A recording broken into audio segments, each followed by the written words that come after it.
Guess what? Today we're going to be reading The Art of War by Sun Tzu. Alright? Art of War by Sun Tzu. This is a not pocket edition. I'm pretty sure this is the same Art of War. It has most stuff in it. We're going to read this, people. The Art of War by Sun Tzu. And, it's really cool. This is an important book you need to plan your next attack against, evil forces. Alright. Let's see here. What should we do? We're going to skip the introduction because that's not important, unlike the... Well, let me try to skim this over once.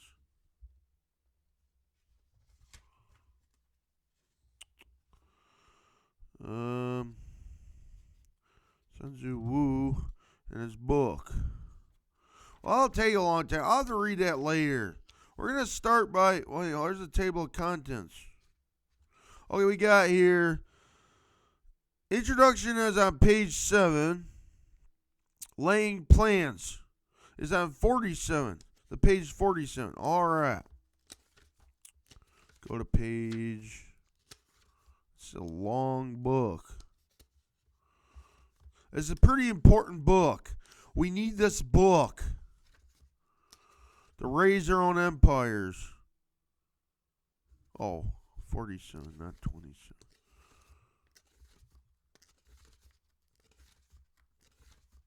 This has a long... Wait.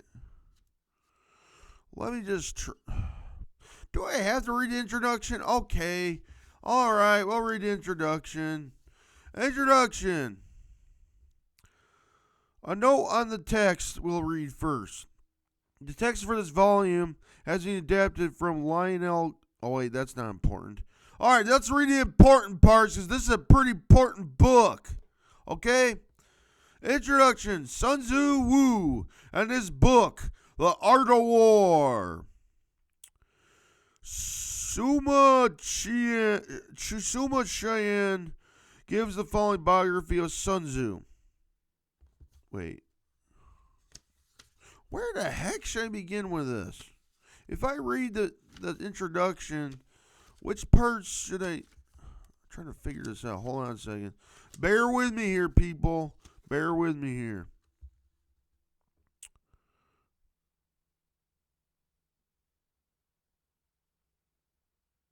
Okay, here's something. The order is in chapter XI. What kind of Roman numeral is that? Chapter XI, section 30. Ask if an army can be made to imitate the Shaojin. I should answer yes, for the men of Wu and the men of Yuch are enemies, yet if they are crossing a river in the same boat and are caught by a storm, they will come to each other's assistance, just as the left hand helps the right. All right.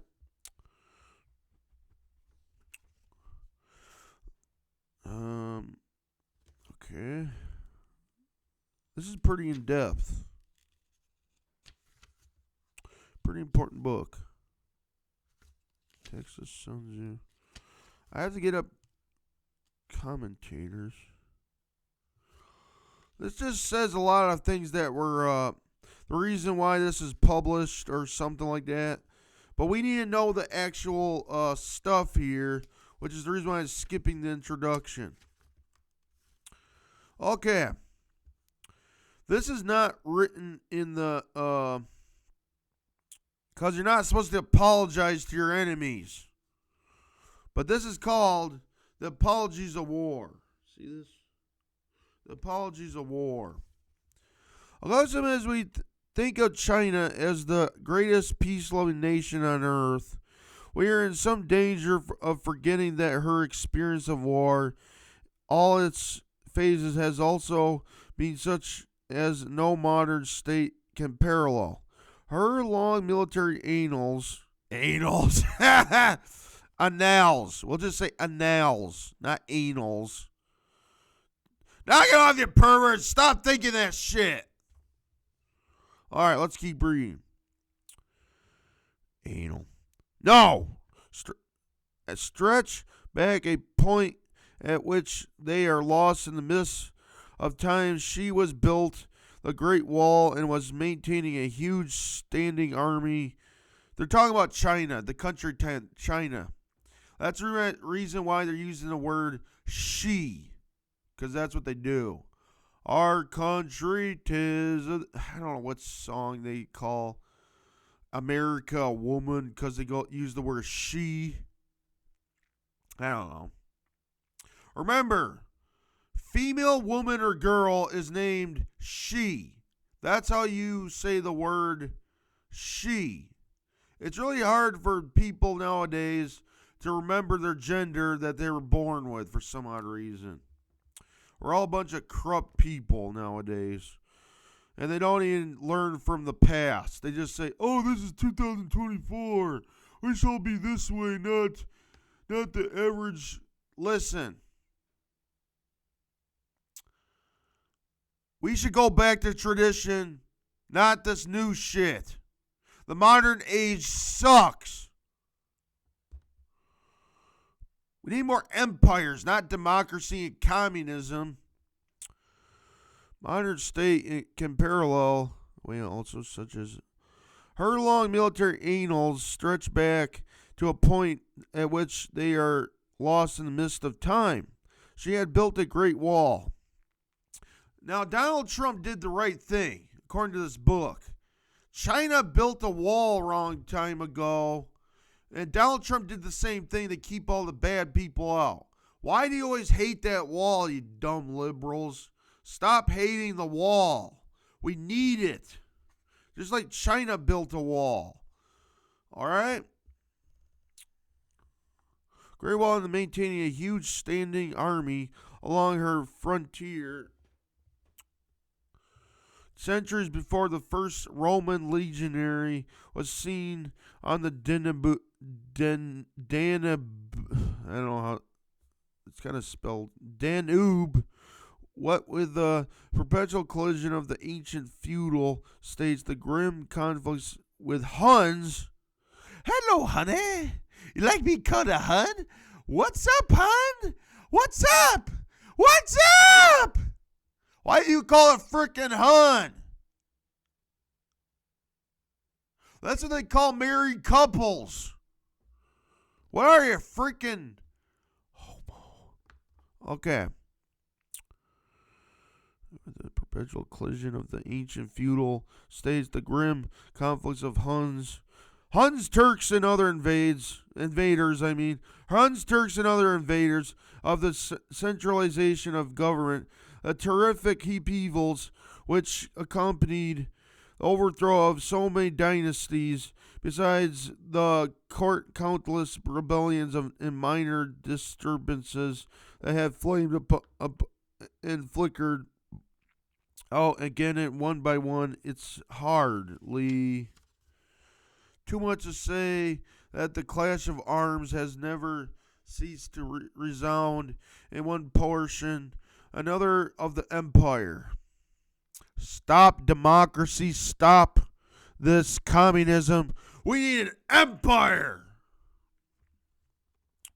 No remarkable is the succession of illustrious captains to whom China can point with pride. As in all countries, the greatest are found of emerging at the most fateful cries of her history. Thus, Po Chi stands out conspicuous in the period when China was entering upon her final struggle with the remaining independent states. The stormy years which followed the breakup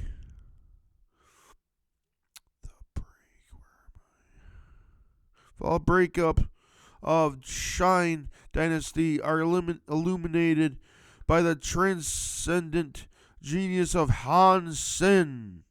That's Sen with a H in it. Shin, maybe, but it's not spelled like that. Han Sen. When the House of Han in turn is tottering to its fall. The great and baleful figure of Cao's dominance the scene and in the establishment of the Tang dynasty, one of the mightiest tasks achieved by man, a superhero. I mean, it's not superhero. You dumb Marvel fans. Knock it off. Superhuman, that's the word, superhuman energy of Li Shi Min. Afterwards, the Emperor Tai Sung was seconded by the brilliant strategy of Li Qing.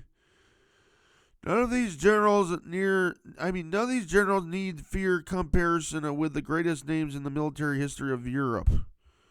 In spite of all this, a great body of Chinese sentiment from Lao Tzu downwards, and especially, they're talking about a story of the empires and stuff right now.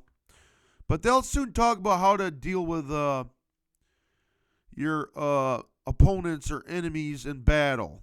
Your next attack. Planning your next attack. Maybe I'll come in a different video. But right now I'm reading about some other things. First,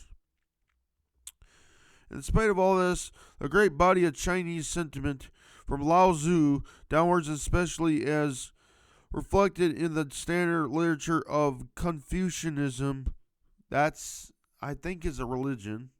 As reflected in the standard literature, Confucianism has been constantly pacific, intensely opposed to militarism in any form. It is such an uncommon thing to find any of the literati, I don't know if that's a real word, defending warfare on principle that I have thought it worth while to collect and translate a few passages in which the unorthodox, not the Orthodox Church, but it's very unorthodox, unorthodox view is upheld. The following of Suma Cheyenne shows that for his ardent admiration of Confucius, he was yet no advocate of peace at any price. Interesting. So, according to the religion of Confucianism, I think that's a religion, Confucius was a real man, just like Jesus and Buddha. People believe in a lot of Buddhas and a lot of Jesuses. I believe in Jesus, by the way. Military weapons that are the means used to punish violence and cruelty, to get peace to troublous times, to remove difficulties and dangers, and to succor those who are in peril. Every animal with blood in its veins and horns in its head will fight when it is attacked. How much more so will man who carries in the breast of faculties of facilities of love and hatred, joy and anger, love and hatred, joy and anger. And when he is pleased, a feeling of affection springs up within him. When angry, his poison sting is brought into play. This is something that Sun Tzu realized. The super, very emotional conflict with war and the psychological stuff he's talking about. The rise of empires and the whole, His poison sting play. Natural law, which governs his being. What then shall be said of those scholars of our time, blind to all great issues and without any appreciation of relative values, who can only bark? No, we're not furries. Fuck that. Bark out their stale formulas about virtue. I hate to say this, but somebody hacked something on my websites or YouTube, and all I see is furry porn. on my YouTube. Shut the fuck up and stop showing me that shit. Somebody was showing me that shit on it was really bizarre and hideous. This furry posted a picture of some type of creature that I don't identify what the hell that thing is under my Twitter, and it's like I don't agree with this person at all. All right, you need to knock it off with this fetish shit of furry crap. Okay, well then let's keep reading. Natural law, which governs his being. What then shall... We should use this book against furries. Let's plan our next attack against the furries. Furry convention. By the way, this is just fiction. This is pure fiction. But the book says the truth. But whatever we say in this video, do not take it that seriously. I should have said that first before I read this. Because we're talking about... this book is about planning your next attack. I don't know if that puts me on a watch list. It's not like I'm reading the Anarchist Cookbook. I never buy that book. You get on a list if you buy that shit book. Alright. Governance of being, what then shall be said of the scholars of our time? Blind to all great issues and without the appreciation of relative values, who can only bark out their stale formulas about virtue and civilization, condemning the use of military weapons, they will surely bring our country to impotence and dishonor. You need to have military weapons in an empire. Otherwise, you'll dishonor your leader. I'm your leader. This is the new Roman or Chinese empire. And if you don't got it, if you can't fight, you can't honor the king at all. There's no empire and everything falls. The economic or political stuff collapses and people get poor and shit like that. It's sad how Rome fell. The Holy Roman Empire. But this is about the Chinese dynasty empires. Dishonor the loss of rightful heritage. I don't know where the heck I'm at. I'm just trying to make this video interesting. Bring about invasion and rebellion. Okay. Virtuous civilization. The formulas. Sacrifice of territory and general enfeeblement. Yet they obstinately refuse to modify this position. They have to take in the truth is that just as in the family, the teacher must not spare the rod, and punishments cannot be dispensed with in the state. Still, you got to discipline those children in class. Just take the tennis racket and whack the shit out of them. Go back to disciplining our kids. Those shitty kids. I'm sorry, kids, if you're watching this. But it's true. The reason why you're all the way you are, causing mischief, is because you were not disciplined as a child. I wasn't either, but I turned out quite well. But most people who never got spanked by their parents, well, sadly they grow up to be like having issues. I mean, not issues, I mean, they get crazy. I don't know why. You don't really need to spank your kids, but it's optional. I don't know. Sounds kind of weird. Let's not go there. Anyhow, you need to have some discipline, but that's what parents do or used to do, is spank their kids.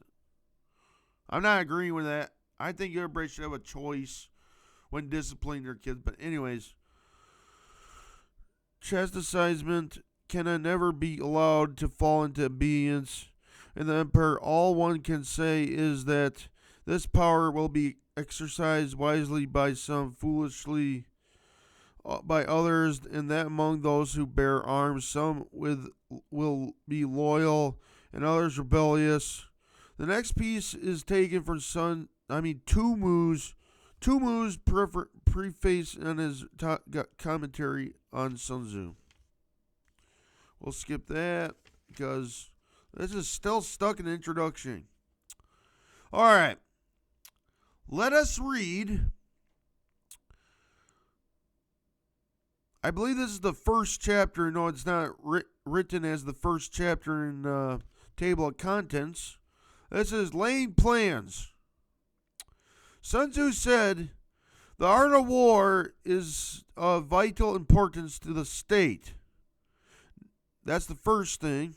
Second thing, it is a matter of life and death, a road either to safety or to ruin.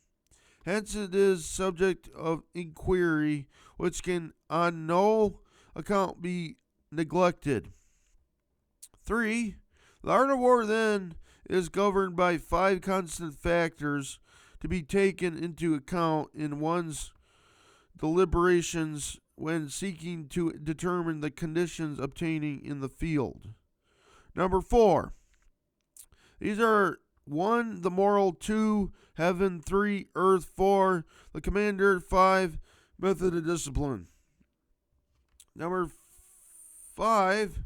The moral law causes the people to be in complete accordance with their rulers so that they will follow him regardless of their lives undismayed by any danger. Number 7. Heaven signifies night and day, cold and heat, times and seasons. Number 8. Earth comprises distances, great and small. Where are we? Times and seasons. Great and small, danger and security, open ground and narrow passes, the chances of life and death. Number 9. The commander stands for the virtues of wisdom, sincerity, benevolence, courage, and strictness. Oh, there's more. By method and discipline are to be understood the Now, this is a different type of discipline. I know what you're thinking. Nobody spanks their kids anymore, okay? It's just something they used to do to make sure that the kids grow up and they stop doing what they're doing because they're being threatened by their parents. That's all. All right. Nowadays, we don't have the mental wards anymore, so we can't really send anyone there for some odd reason. We don't send the crazies back to the mental wards. We need that too, but we don't need to spank our kids. Just send them all to the mental ward. They're all Down syndrome and violent anyways in schools and shit. No wonder we get like school shooters and crap. Hate that. I don't like the fact that happens. It's not safe. I don't condone that. As the marshaling of the Army in its proper subdivisions, a graduation of rank among the officers, the maintenance of roads. Wait a minute. Is this all? Oh, wow. Like, which is the first chapter? Don't worry about that. We'll read about waging war in a different video. But right now, we're trying to read the laying of plans. Laying of plans. That's what this is. All right, people. Understood the method and discipline, understanding the marshaling of the Army in its proper subdivisions, graduation of rank among the officers, the maintenance of roads by which supplies may reach the Army, and the control of military expenditure. These 5 heads should be familiar to every general. He who knows them will be victorious. He who knows them not will fail. So if you know it, you're good. You're good at fighting and planning your attack. But if you don't know it, let's see here. Know the 5 heads. The 5 heads are, it's really complicated. There's a lot of cool, fun facts in this book. victorious. This is written different. I don't know why I'm not seeing this right. It's way with other reading the Bible too. Yeah, I kind of missed my track on where I'm supposed to read sometimes. But to every general, they're not full.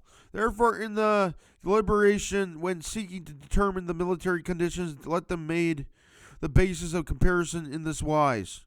Which, number 13, which of the two sovereigns is imbued with the moral law? All right. Which of the two generals has been ability? With whom lie the advantages derived from heaven and earth? On which side of discipline must rigorously be enforced? Which army is stronger? Hopefully we are the army that's stronger. On which side of the officers and men more highly trained? In which army is the greater constancy both in reward and punishment? By means of these seven considerations that I read, I can forecast victory and defeat. The general that hearkens to me my counsel, and acts upon it will conquer. I'll let such one be retained in command, where that means, but we need to command our armies. The general that hearkens not be counsel nor acts upon it will suffer defeat. Let such a one be dismissed. While heading the profit of my counsel, avail yourself also of any helpful circumstance over and beyond the ordinary rules. According as circumstances are favorable, one should modify one's plans. All warfare actually is based on deception. We gotta lie to our enemies. Hence, when able to attack, we must seem unable when using the forces. We must seem inactive when we are near. We must make the enemy believe we are far away. When far away, we must make him believe we are near. So when you're far away, just blast them missiles. Just shoot them off. Doesn't matter who's closer nearby. You have to stay far away at first, away from the enemy, and then shoot your missiles. Hold out baits to entice the enemy, feign disorder, and crush him. Crush thy enemies. If he secure at all points, be prepared for him. If he is in superior strength, evade him. If your opponent of choleric temper, seek to irritate him. Irritate him now. No. Just irritate your enemies. It'll make them more pissed off. Let's see them all get pissed off, okay? Pretend to be weak, that they may grow arrogant. This is some good points here all of a sudden. We're reading the right stuff right now. If he is taking his ease, give him no rest. If his forces are united, separate them. Good. Let's separate their army and crush them. Attack him where he is unprepared. Appear where you are not expected. These military devices leading to victory must not be divulged beforehand. Got to use your weapon the right way at the right time. Now, the general who wins a battle makes many calculations in his temple ear. The battle in fought, the general who loses a battle makes but few calculations beforehand. Thus do many calculations lead to victory, and few calculations to defeat. How much more no calculation at all. It is my attention to this point that I can foresee who is likely to win or lose. Next, we're going to read about waging war. Thank you so much for watching this. It took a while for me to get up to the important parts, but yeah.